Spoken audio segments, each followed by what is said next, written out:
Most women reaching 40, 50 or 60 assume the same thing, that if they don't have enough saved, it's too late. But it isn't. That belief and the panic that it creates is exactly what keeps most women from doing anything about it. This session is about replacing that panic with a plan. We're talking about financial security today, not the version that assumes that you started at 25 with a pension and a plan, the real version that most women are facing. The one where you've had career breaks and caring responsibilities and a life that required you to put your family first and your pension second. The one where you've looked at your pension statement and felt physically sick. The one where you're not even sure about what or how much you've put aside, or what you need, or where to start. I understand this personally. I've done really well on paper, but not as well as my type A overachieving mind had expected for this stage of my life. And the number one reason is that we spend too long in panic mode, and panic isn't a financial strategy. By the end of this session, you will understand exactly what the research shows about where women are financially, why that is, and what the emotional barriers are that keep us stuck, and what you can actually do about it, whether you're currently earning or not. Here's what I need you to know before we start. This isn't about blaming yourself or others. The research is really clear. Your situation is the result of uninformed decisions. After all, you didn't know what you didn't know, and we live within a system that is not designed for how most women live their life. For our generation, there was little to no information easily available, and for most of us, nobody taught us the compounding financial cost of decisions made in our 20s and our 30s. We made the best decisions that we could from the books and the magazines, do you remember those? And from what we could obtain from the internet, which, now looking back, was in its embryonic stage. We had limited information at the most chaotic point of our life. But here's what's also true. Understanding these facts now doesn't pay your bills or allow you to build financial security. So this session is about understanding the reality and then doing something about it right now. So let's start with what the research actually shows. In the UK, for women aged 55 to 59, which is the exact point at which you can first access your private pension, the gap between men's and women's pensions wealth is a whopping 48%. Men have an average pension pot of £156,000 and women have an average of £81,000. In the US, the retirement account balance gap for women aged 55 to 64 is 38.7%. And across the OECD countries, an international body made up of 38 nations that define themselves as the wealthiest nations, and which includes the UK, US, Canada, Australia, women receive pensions at around a quarter lower than men's. That's on average 25% less. But here's what those numbers actually means. For men, 156,000 sounds significant until you realise that to maintain even a moderate retirement, not be rich, just moderate, you need somewhere between 330 to 490,000 in your private pension on top of a state pension. So men aren't actually ahead, they're just less behind. And this isn't just a UK or a US problem or a Western problem, it's a woman's problem, especially when we consider the fact that on average, women also live longer than men. For example, in the US, the average life expectancy for women is 81 years compared to 61 for men. And in the UK, it's 83 versus 79. More money is therefore needed by women, but less is saved. And that's the gap that we're dealing with. We then have the fact that in the UK, only 41% of women are currently saving into a pension at all, according to the Office for National Statistics. So if you're watching this and you haven't started, you're not an exception, you are the rule. And if you're a woman of colour, the gap is even bigger. What happens is that over that 40-year career, the gender pay gap ends up costing these women, or us, around $406,000 in lost earnings compared to men. And for women of colour, that figure rises to approximately $1 million. No mistake in the numbers here. And the reason why the difference in figures are so large is that every year that you earn less than a man means that you contribute less to your pension. Less invested, less employer contributions, less compounding growth every single year for 4 decades. And what initially appears to be a small annual gap becomes a catastrophic lifetime gap. And the retirement savings shortfall follows exactly the same pattern. The UK data doesn't break this information down by ethnicity, but the evidence from comparable countries points in exactly the same direction. And that's where our relationship with money starts to work against us. What most people don't realise is that money isn't good or bad, it's neutral. It does what you tell it to do. And the problem is that most of us were never taught what to tell it to do. And as a result, we become scared when we don't have it. And when we do, we treat it like a hot potato, passing it on to someone else, especially to the retailers. We avoid reviewing our financial situation. We hope that things will get better by themselves. And when the bills are high and the income is low, survival mode kicks in. We stop thinking about building wealth naturally, and we start thinking about getting through the month. And in survival mode, investing, planning and building feel not just difficult, they feel irrelevant, a luxury for people whose lives are simpler than yours. I briefly alluded to this earlier, but I think it needs to be mentioned more because this impacts a lot of people. We have an employment system that is not designed for career breaks and an entire industry designed to take the little that you do have left. There's an entire industry spending millions working out how to get hold of the gap in income between what you earn and what you spend. They spend millions on advertising and marketing, and they're extraordinarily good at blurring the line between what we want and what we actually need. You're also working against a very sophisticated system that's deliberately prizing that money out of your hands before you get the chance to build anything with it. So it's no real surprise that women arrive at midlife with little savings and almost no pensions or investment. I'm not making excuses for myself or you, I'm just telling you as it is. And I'm going to go off track for just one moment and prove my point. When was the last time you went to the supermarket with your shopping list and came out with the exact same items on that list? Nothing more, nothing less. 40 to 50 years ago, when I went shopping as a child and then as a young adult, I went in with a list and I came out with the items on that list, no straying. Consumer behaviour is now a science, and they know exactly where to put items on the shelf or the exact location within that store to optimise how much money can be made in a single visit. You need to be a Jedi warrior to win that battle. So hopefully my point's been made, and let's get back to discussing pensions.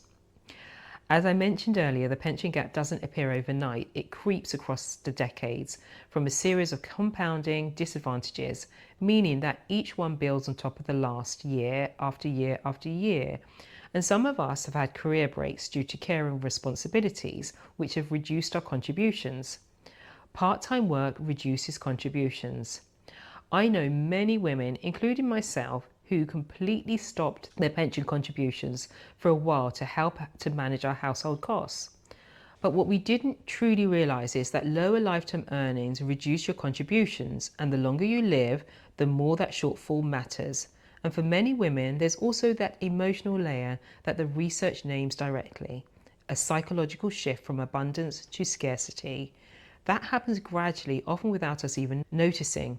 We stop thinking like someone building wealth and we start thinking like someone in survival mode. And once you're in survival mode, the idea of investing, planning, building, it's unimaginable and even irrelevant. So many midlife women stick their head in the sand and hope that the issue with their pensions, savings and investments will just resolve itself. But it doesn't. And in the meantime, every year of avoidance makes the gap more of a challenge to close. And here's something that most of us don't want to think about, but we need to. There will come a point in all of our lives when we can't work. Not won't work, we can't. Whether that's physical health, mental health, or simply the realities of aging, that moment will arrive. We just don't know when. And the women who are most vulnerable, they're the ones who didn't look at the numbers at all. I'm not saying this to frighten you, I'm just saying it because I'd rather you feel uncomfortable whilst we discuss this issue than find yourself destitute at some point in the future with no options left. So, getting back on track, let's talk about why that avoidance happens. Our relationship with money is tangled up in emotions that we really talk about, and that's fear. The fear of getting it wrong. We're fearful that when we do invest or when we look at the number, we're further behind than we thought that we should be, and so we avoid it. We don't check the numbers, we don't open the statements, we don't audit our finances. These are predictable responses to financial stress. You can't move past what you won't acknowledge. We can shift from understanding that there is a problem to doing something about it. And the first thing that I want to say is take care of yourself first. Not as a platitude, but as a strategy. I want you to exercise well, get your health checked, use whatever healthcare you've got access to. If you're not well, everything else on this list becomes harder or impossible for you to achieve. So once you've got that foundation in place, I want you to focus on your financial energy and do the following. I want you to do a full financial audit because most women don't actually know what they have. So list everything, every pension you've started. Try to remember your old pensions you may have forgotten about. What I did is I went through all my old CVs to remember who I worked for when I worked for them, and I dug out my paperwork from my old filing cabinet. I identified every savings account that I have, every investment, every debt that you have. Do this because you can't build from a position of avoidance. You need to gain clarity first, even if what you find is uncomfortable. Because once you know what you're working with, the next step is finding your strategies that move you forward. Even if you're starting from ground zero, there's almost always something that you can do to improve your situation. But clarity on its own doesn't build your financial security. Action does, and the research tells us exactly what kind of action actually works. Build automated systems. The research on habit formation is clear. The less a habit depends on willpower, the more likely it is to happen. And this applies to whether you're saving £5 a month or £50,000 a month. The amount matters less than the habit. If you're in the position to save, set up automatic savings, automatic pension contributions, automatic investing, even small amounts, and remember that index funds are among the safest starting points for women who are new to investing. Low cost, diversified, and they don't require you to pick stocks. Also budget using tools, but be ruthless about how many you subscribe to. And whilst you're at it, review your subscriptions because it's likely that some can be cancelled.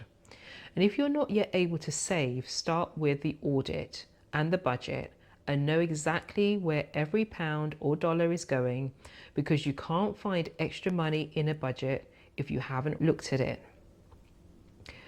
For managing your finances and your debt, I want to share a personal recommendation. I discovered Dave Ramsey and Ramsey Solutions decades ago. I avoided their resources for many years because the feedback that I read online was that his approach was grounded in Christian principles. And at that time, I was a non-practicing Christian, non-practicing Catholic, and I just felt that it wasn't for me. When I later started doing research on managing personal finances, etc., I rediscovered Ramsey Solutions, Dave Ramsey. And once I started employing some of the principles, I realized that not using their resources sooner was one of my biggest financial regrets, not because of the faith element, but because the information is genuinely some of the best free financial guidance that I've come across. Look specifically at their debt snowball method. their emergency fund, which I love, their emergency fund framework, and their baby steps program. Whatever your beliefs, the financial logic is really sound. And once your systems are in place, then turn your attention to what you can earn. But most importantly, increase your ability to earn. This is your season to maximize your earnings, and this applies whether you're currently working or not. You've decades of professional experience or even personal experience. You have industry knowledge. You've got expertise. These are actually assets, and they're assets that people will actually pay for. And this includes women who have spent years outside the workplace. The skills that you've built up through managing a home, raising children, caring for others, and holding a family together are real, transferable, and underestimated, including by the women who actually have them. And if you have industry experience, consider consulting, fractional work, portfolio careers, and if you're considering building something of your own, the research might surprise you. Contrary to everything that the media tells you, older entrepreneurs consistently outperform younger ones. I'm going to repeat that. Older entrepreneurs consistently outperform younger ones. I've got a full session on this. The link is in the description, but the short version is this. The experience, the networks, the pattern recognition, the resilience that comes with midlife aren't liabilities. They're the exact ingredients that make businesses succeed. You don't need to start a full-blown business to create an additional income. But if you are thinking about starting up a business, the data is actually on your side.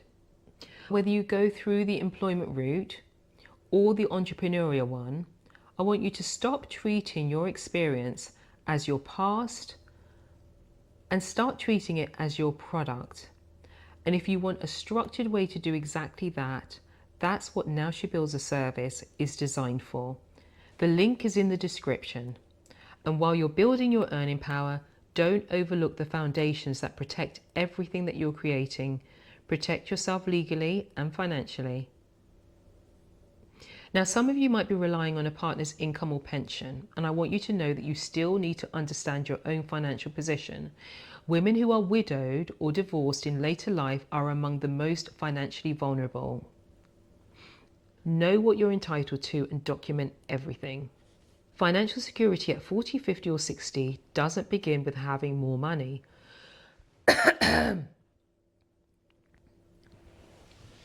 Financial security at 40, 50 or 60 doesn't begin with having more money. It begins with clarity. Clarity about what you've got, about what you need, and about what's been keeping you stuck. Then it requires a shift from survival mode to builder mode, from avoiding the numbers to facing them, from waiting for the right moment to taking the next small step, and then one action at a time, doing something about it. Start with the audit, build the systems, and don't underestimate what you can earn. You've more time than you think, so start now. And you've more assets than you think in terms of your knowledge, your skills, your experience, and your ability to earn more money.